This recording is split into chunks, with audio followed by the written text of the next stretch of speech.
Mensahe para sa mga pagod, nasasaktan, at nawawalan ng lakas. Sa mundong puno ng problema, pangamba, takot, at pagod. Madalas tayong mapatanong, may pag-asa pa ba? Habang ang mundo ay naghahanap ng kasagutan sa pera, posisyon, relasyon, at tagumpay. Ang totoo, ang pinakasagot ay matagal nang ibinigay ng Diyos sa pamamagitan ng kanyang anak, si Jesus. Sabi sa Juan Kapitulo 14 versikulo 6, Ako ang daan, ang katotohanan, at ang buhay. Walang makakarating sa Ama kundi sa pamamagitan ko. Ngayon, hindi ito pagkakataon o aksidente na naririnig mo ang mensaheng ito. Ito ay paalala ng langit na may pag-asa pa, may buhay pa, may bukas pa, dahil kay Jesus. Para sa mga pagod. Kung pagod ka na sa laban ng buhay, pagod na sa responsibilidad, pagod na sa kabiguan, pagod na sa mga sugat ng nakaraan, naririnig ka ng Diyos. Sabi ni Jesus sa Mateo Kapitulo 11 versikulo 28, Lumapit kayo sa akin, kayong lahat na napapagod at nabibigatan, at kayo'y bibigyan ko ng kapahingahan. Hindi niya sinabi, lumapit kayo kapag kaya nyo na. Hindi niya sinabi, lumapit kayo kapag perpekto na kayo. Ang sabi niya, lumapit kayo, sa kahit anong estado ng buhay mo ngayon. Pagod, basag, sugatan, nalilito, nawawalan ng pag-asa. Tinatanggap ka pa rin niya. Sabi sa Awit Kapitulo 34 versikulo 18, Ang Panginoon ay malapit sa mga may bagbag na puso, at inililigtas niya ang mga may nagsisising espiritu. Hindi ka nag-iisa. Kahit walang makakita, may isang Diyos na hindi umaalis sa tabi mo. Para sa may takot sa bukas. Marami sa atin ang takot sa bukas. Paano ang pera? Paano ang pamilya? Paano ang kalusugan? Paano ang kinabukasan?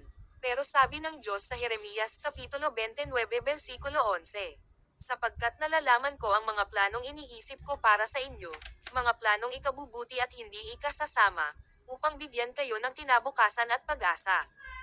Hindi ka nilikha para mag-alala araw-araw. Hindi ka nilikha para mabuhay sa takot. Sabi sa Kawikaan Kapitulo 3 versikulo 5 hanggang 6, Magtiwala ka sa Panginoon ng buong puso at huwag kang manalig sa sarili mong kaunawan, kilalanin mo siya sa lahat mong lakad at itutuwid niya ang iyong mga landas. Baka hindi mo pa nakikita ang solusyon, pero hawak na ito ng Diyos. Habang ikaw ay naghihintay, siya ay gumagawa. Pag-asa sa gitna ng dilim. May mga sandali sa buhay na parang walang ilaw. Parang puro problema. Parang wala ng pag-asa. Pero tandaan, ang dilim ay hindi kailanman nagtagal kung may liwanag. At si Jesus ang liwanag. Sabi sa Juan Kapitulo 8 versikulo 12, Ako ang ilaw ng sanlibutan.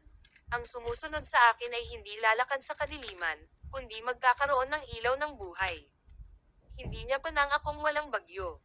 Pero pinangako niya na hindi kanya iiwan sa bagyo.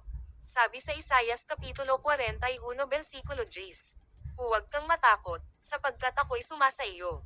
Huwag kang manglupaypay, sapagkat ako ang iyong Diyos. Palalakasin kita, tutulungan kita, at aalalayan kita. Hindi mo kailangan ng matibay na sarili. Ang kailangan mo ay isang tunay na Diyos na sandigan mo. At siya ay si Jesus. Ngayon, kung nasaan ka man, anuman ang pinagdadaanan mo, isang simpleng panalangin lang ang kailangan. Jesus, ikaw ang pag-asa ko. Sa iyo ako kakapit. Sabi sa Roma Kapitulo 15 versikulo 13. Naway punuin kayo ng Diyos ng pag-asa ng buong kagalakan at kapayapaan sa pananampalataya sa Kanya, upang kayo'y magumapaw sa pag-asa sa pamamagitan ng kapangyarihan ng Espiritu Santo. Hindi ka nilikha para sa pagkasira. Nilalang ka para sa pag-asa. Nilalang ka para sa layunin. At ang simula ng lahat ay kay Jesus. Ending. Kung nakatulong ang mensaheng ito sa'yo, i-share mo sa isang taong kailangan din ng pag-asa. Mag-subscribe para sa mas marami pang salita ng Diyos sa bawat araw. Tandaan mo ito, kapag nawala ang lahat, kapag tumahimik ang mundo, kapag hindi ka na maintindihan ng iba, si Jesus, mananatili, siya ang pag-asa mo, ngayon, bukas, magpakailanman. Amen.